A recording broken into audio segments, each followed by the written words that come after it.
Hola, ¿qué tal?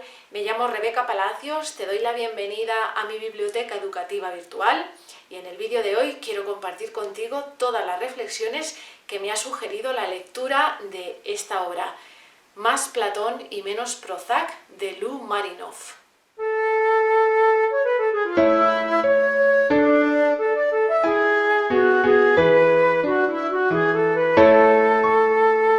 No sé si eres de las personas que recurren a ayuda profesional cuando se sienten abrumadas o sienten alguna intranquilidad.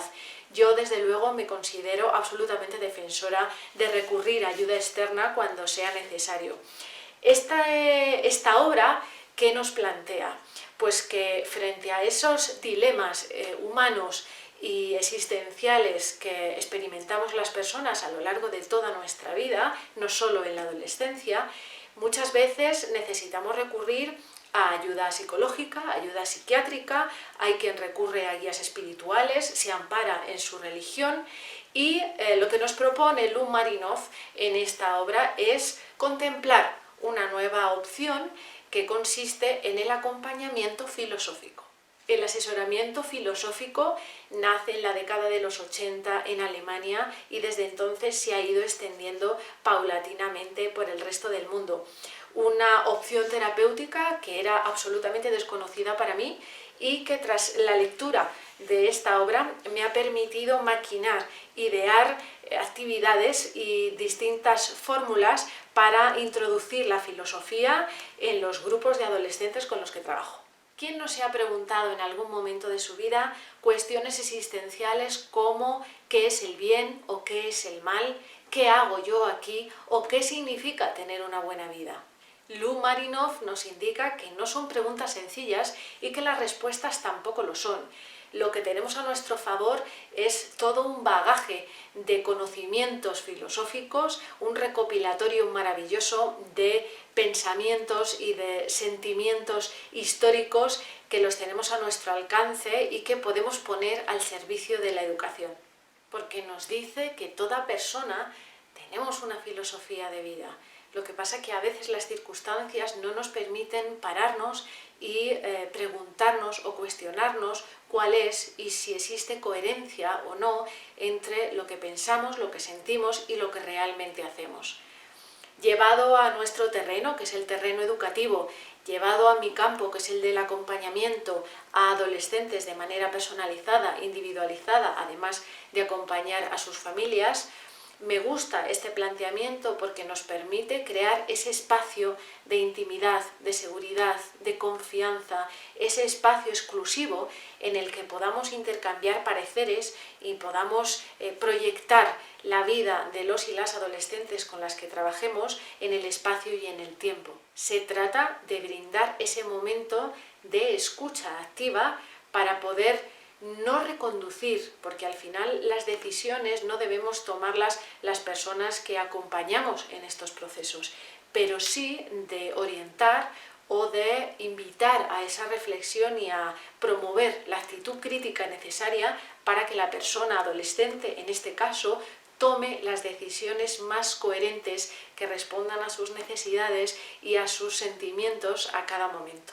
Este es el modelo en el que creo y el que se ha sentido reforzado tras la lectura de esta obra. Como educadora me siento en la obligación de acompañar en ese proceso tan maravilloso, tan intenso y tan fascinante que implica aprender a vivir.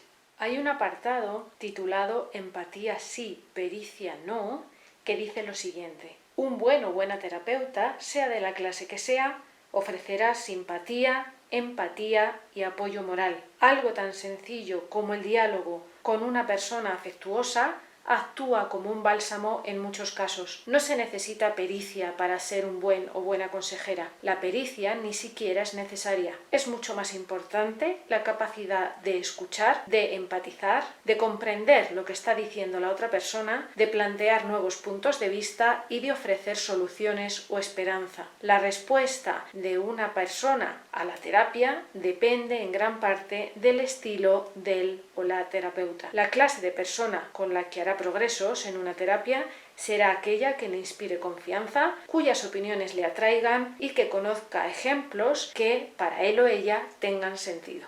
En mi caso particular, emplear el método de los contratos educativos para intervenir socioeducativamente con adolescentes sí que requiere cierta pericia.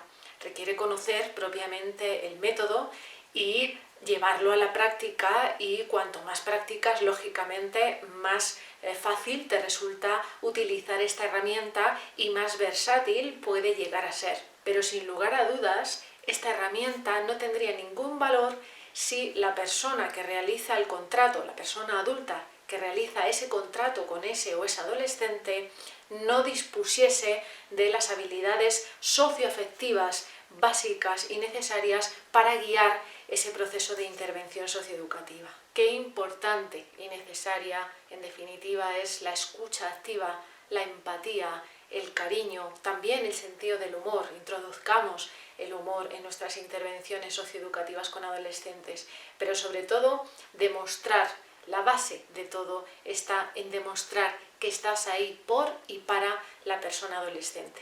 Y ya para terminar, solo me quedaría compartiros las 5 fases que nos presenta Lou Marinoff en este libro, que recogen ese proceso de asesoramiento o de acompañamiento filosófico, que vienen representados por la palabra PEACE, con las iniciales de los acrónimos de estas 5 fases. P de problema, E de emoción, A de análisis, C de contemplación y E de equilibrio. Y nos dice que estos son los 5 pasos que nos permiten alcanzar la paz interior duradera. Peguémosle una vuelta y analicemos si realmente estas 5 fases nos ayudan a provocar o a conseguir que los y las adolescentes con las que trabajamos consigan también esa paz interior que tanto deseamos para ellos y ellas. Las 2 primeras fases, según Lou Marinoff, problema y emoción, pasan los y las adolescentes y el resto de personas por ellas de manera absolutamente natural.